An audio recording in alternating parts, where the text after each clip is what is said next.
एक समय की बात है, एक गांव में सफेद साड़ी वाली चुड़ैल का आतंक था। चुड़ैल रात भर गांव में घूमती और गांव का जो भी आदमी उसे दिखाई देता उसे वो घायल कर देती। अरे कोई तो बचाओ, मर गया रे। एक रात हरिया अपने खेत से अपने घर लौट रहा था कि तभी अचानक उसके सामने चुड़ैल आ जाती है। अरे बाप रे, ये चुड़ैल कहाँ से आ गई? आज तो मैं गया काम से।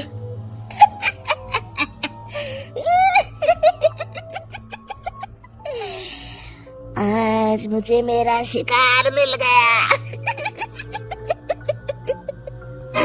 अरे चुड़ैल दीदी, मुझे छोड़ दो।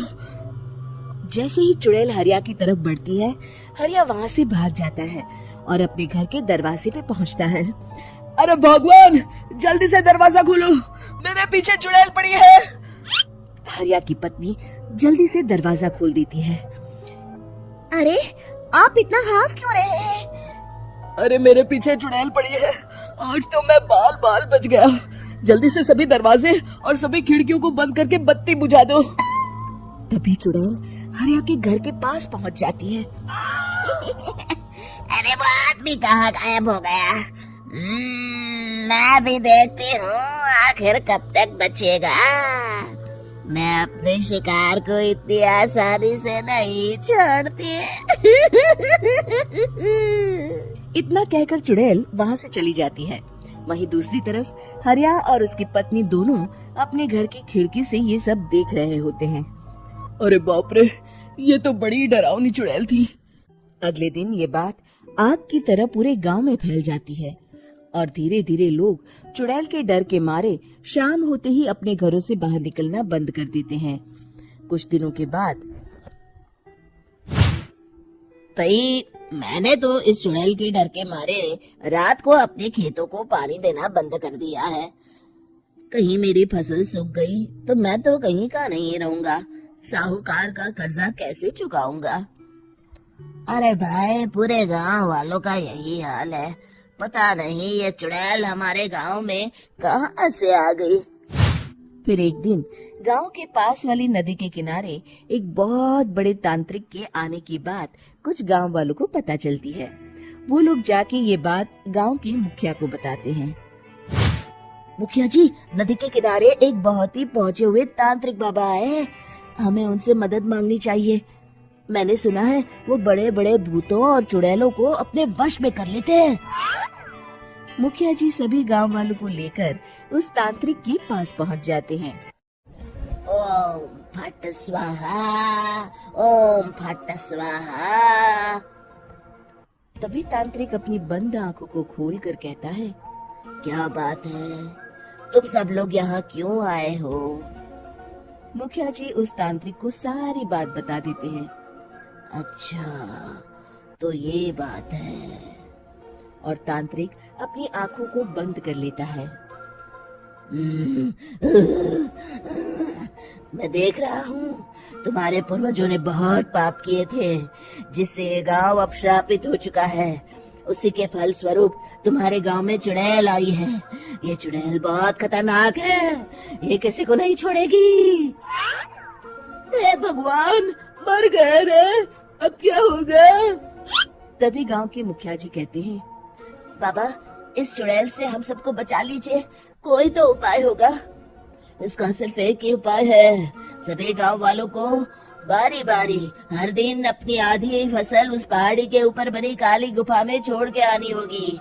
तभी उस चुड़ैल की भूख मिटेगी और श्राप का प्रभाव खत्म हो जाएगा और तुम सब जिंदा बच जाओगे। सभी गांव वाले उस तांत्रिक की बात को मान लेते हैं और वहां से चले जाते हैं। फिर अगले दिन से रोज उस गांव के लोग बारी बारी से अपनी आधी फसल उस काली गुफा के पास जाकर रखाते। कुछ दिनों बाद हरिया की बारी आती है। बाप रे, आज तो मेरी बारी है उस काली गुफा में जाने की। क्या करूं, वो तो बड़ी खतरनाक चुड़ैल है, मेरे तो हाथ पैर कांप रहे हैं। फिर हरिया डरते डरते अनाज की बोरियां अपनी बैलगाड़ी में लाद देता है। तभी हरिया की पत्नी उससे कहती है, देखो जी, संभल के जाना और किसी भी हालत में शाम होने से पहले वापस आ जाना। उस चुड़ैल का कोई भरोसा नहीं है जी।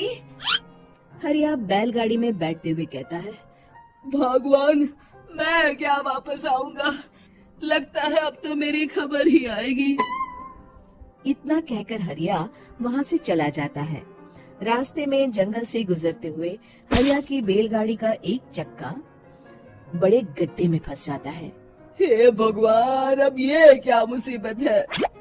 हरिया नीचे उतर के पूरी ताकत से अपनी बैलगाड़ी को गड्ढे से निकालने की कोशिश करता है। बहुत देर मेहनत करने के बाद हरिया की बैलगाड़ी उस गड्ढे से बाहर निकल जाती है।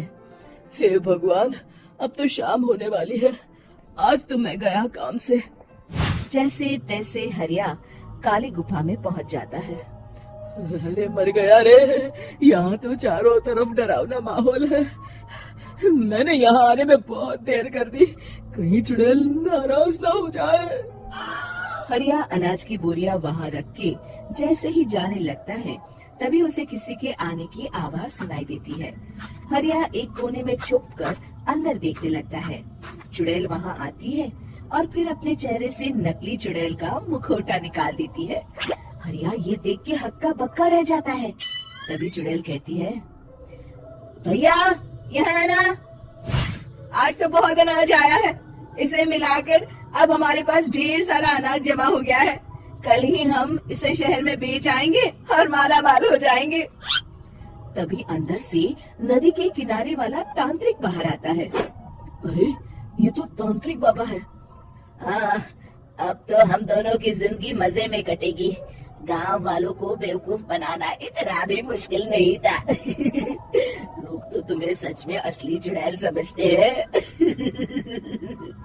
हाँ, तुमने सही कहा।